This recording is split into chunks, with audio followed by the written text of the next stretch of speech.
Bukowski. Ahorita nada más vamos a platicar precisamente sobre, pues bueno, la poética y antipoética de Bukowski, que pues bueno, hemos estado platicando cómo, pues bueno, desde su narrativa, pues bueno, cómo fue surgiendo, cómo fue la respuesta, cómo fue ya después el reconocimiento del público. Sin embargo, pues bueno, una de las partes más polémicas de la obra de Bukowski, además de lo que, bueno, pues hemos platicado de su narrativa, pues ha sido su poesía. Como ya hemos platicado, Bukowski básicamente es un poeta, no solamente porque así se reconocía a él, sino por la gran cantidad de poemas que escribió, que se publicaron en vida y que se siguieron publicando después de su muerte en 1994, que yo creo que ya se ha más o menos emparejado entre lo que se publicó cuando vivía y lo que se publicó después de su muerte. Y entonces, pues bueno, lamentablemente, pues bueno, antes de su muerte, pues no fue reconocido por la crítica, su poesía no fue ni analizada suficientemente ni reconocida por la crítica de su tiempo. Eh, y bueno, ha sido hasta después de su muerte, ya que se empezó a popularizar un poco más y se empezó a conocer un poco más la obra de Bukowski, fue que se fueron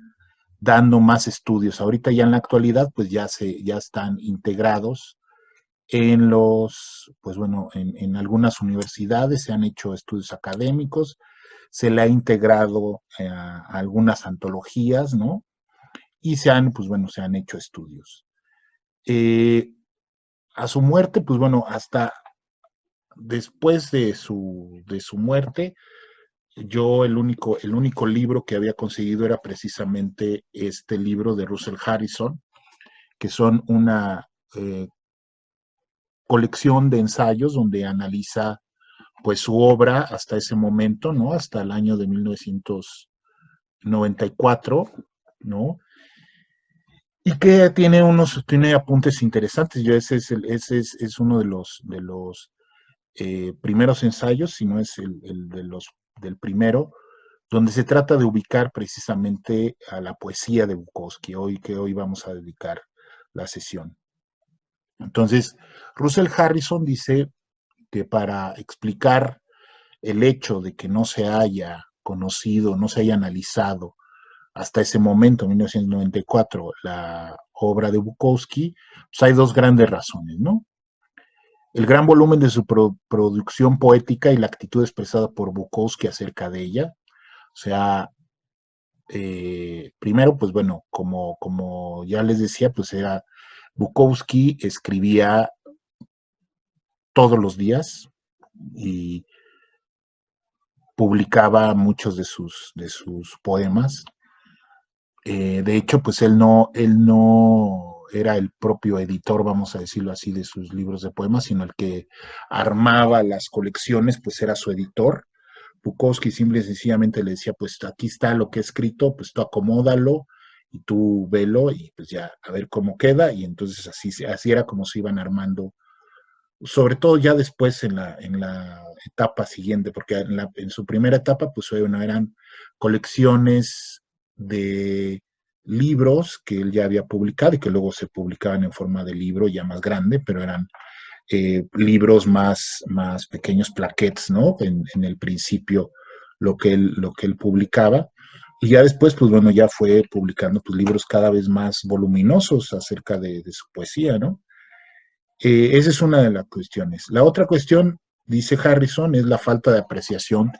de la importancia o rechazo de plano de su contenido acerca de los problemas de la clase proletaria.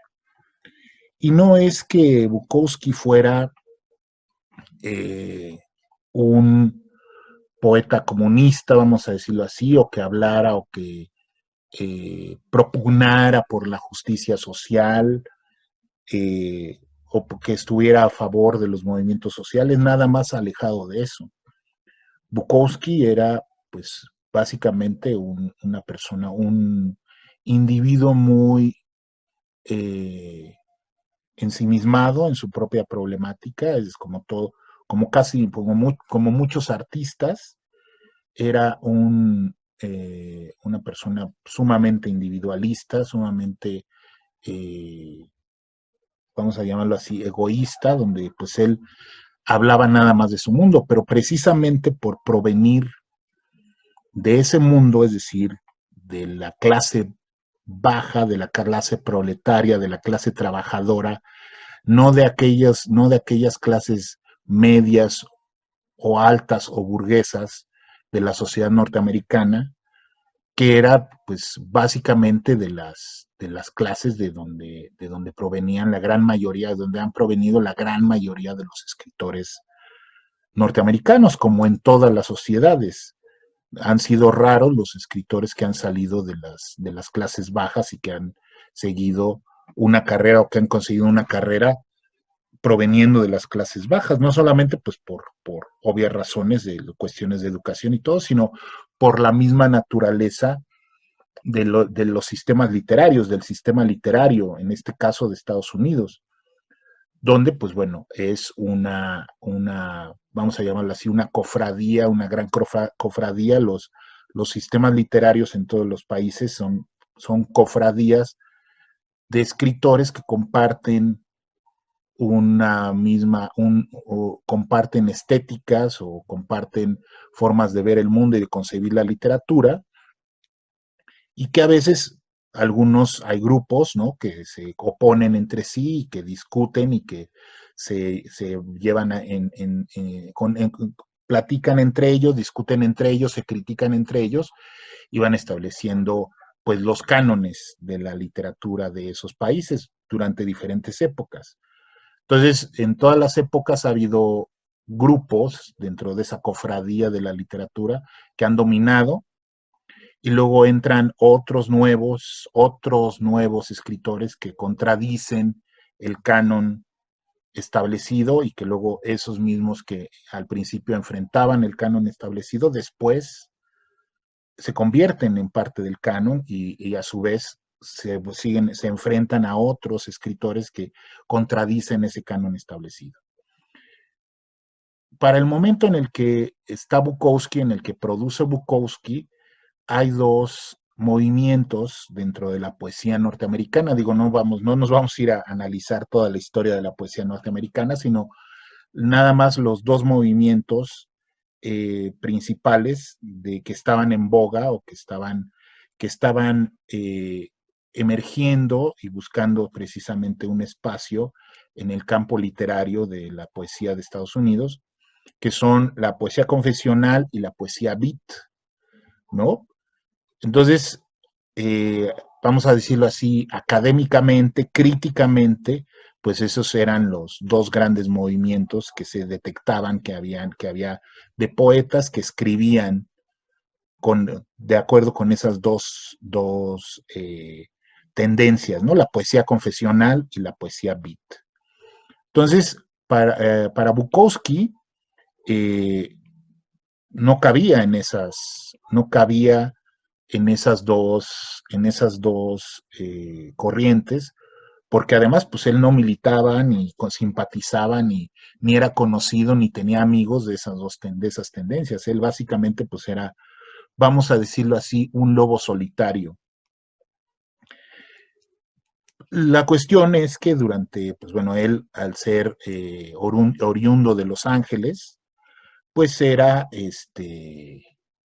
pues, y al estar cerca de San Francisco, ¿no? Estar en el mismo estado en California, estar cerca de la ciudad de San Francisco, que fue el epicentro, junto con Nueva York, de la poesía del movimiento de los poetas beat, pues se le identificó de alguna manera con ese grupo, sobre todo pues también porque uno de sus primeros libros fue publicado precisamente, Las notas de un viejo indecente, fue publicado precisamente por la editorial de los Beats, de City Lights, de Lawrence Ferlinghetti, o Ferlinghetti, como ustedes quieran, Ferlinghetti, que por cierto se acaba de morir a los 105 años o algo así, el año pasado, antepasado, y que él, pues bueno, dentro del movimiento, pues él era el que tenía una librería donde se organizaban los recitales y además una editorial llamada como la librería City Lights, que es muy famosa y que todavía sigue funcionando. Entonces, quizá por eso se le relacionó y se le sigue relacionando con los poetas beats, pero él no es un poeta beat. Su temática, su forma de entrar a la poesía, su forma de ver la poesía, tiene muy pocas cosas en común con la poesía beat. Dijéramos, podríamos decir que incluso es hasta se opone a la visión de los poetas beats, la visión de Bukowski, precisamente porque él no pertenece a esa clase social, a ese grupo social del que provenían los poetas beats. Eh, por eso es difícil ubicarla dentro de la tradición modernista del siglo XX de Estados Unidos, ¿no? Porque es un poeta y bueno, es lo que como lo llama Russell Harris, un poeta proletario, un poeta que habla de la situación de las clases bajas o de miembros de la clase baja, como era Bukowski, que era, pues bueno, un trabajador, pues al principio pues era un desempleado y luego pues era un trabajador que iba de empleo en empleo, luego era un trabajador del servicio postal y que pues bueno, además escribía, ¿no? Por esa razón también encuentra mucha conexión precisamente Bukowski con John Fante, como ya lo vimos en otra de las sesiones, que de otra generación, una generación anterior, la generación, o sea, John Fante podría haber formado parte de la generación perdida, de Hemingway, de Fitzgerald, pero obviamente él también formaba parte de otro grupo social, provenía de otro origen, ¿sí? Como hemos visto, pues él era inmigrante o descendiente de inmigrantes italianos, y pues era también de la clase proletaria, o sea, trabajaba en empleos de obrero o de empleado, ¿no?